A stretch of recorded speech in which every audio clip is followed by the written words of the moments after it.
ఆధ్యాత్మిక బంధువులకు నమస్సులు.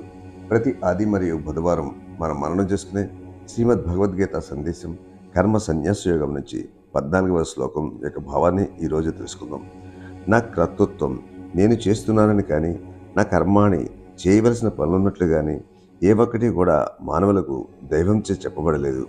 అట్లయితే ఏ విధంగా ఈ పని జరుగుతుంది? స్వభావస్తు ప్రవర్తతే.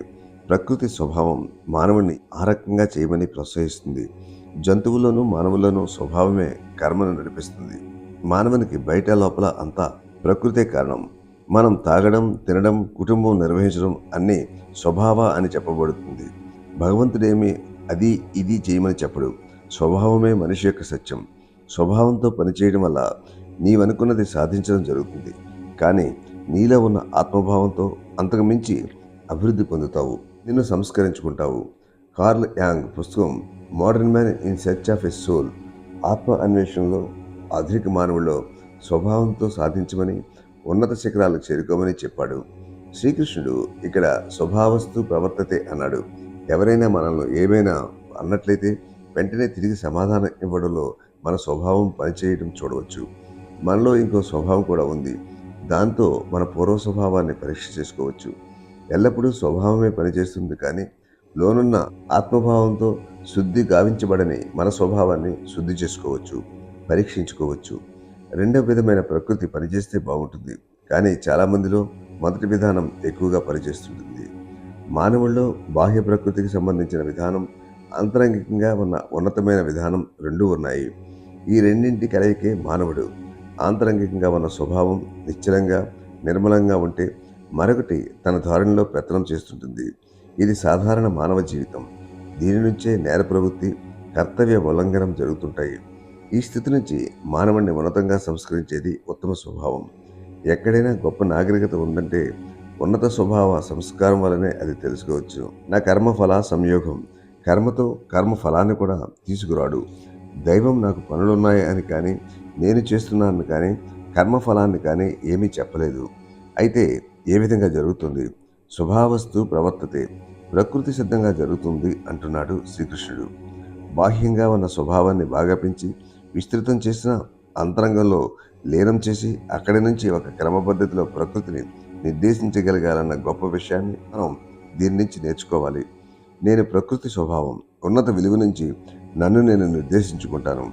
చిత్ జడగ్రంథి. మానవుడు శుద్ధ చైతన్యం, జడ పదార్థాల కలయిక అని వేదాంతం చెప్తుంది. బాహ్యంగా అంతా జడం, ఆంతరంగికంగా శుద్ధ చైతన్యంగా ఉంది. మానవుడు ఒక్కడే నేను విషయాన్ని, వస్తువుని, భౌతిక పదార్థాన్ని కాదు, చైతన్యాన్ని అని తెలుసుకుంటాడు.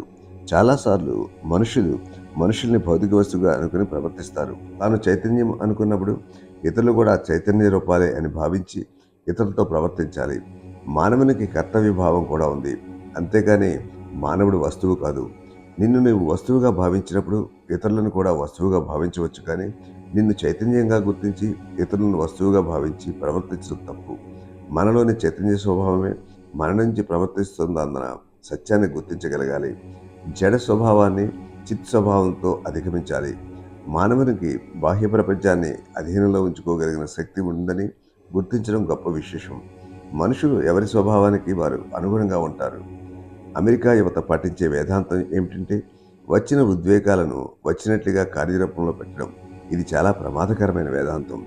ఏమి జరుగుతుంది అని చూసుకుని దానిని నీలోని అద్భుత రీతిలోనికి పంపించగలగాలి.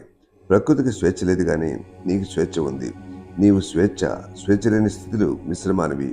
నీలోని స్వేచ్ఛను బలపరచు. ఉన్న విషయాలను ఉన్నట్లుగా తీసుకోవద్దు. వాటిని ఇంకా ఇంకా మెరుగుపరుచుకోవచ్చు.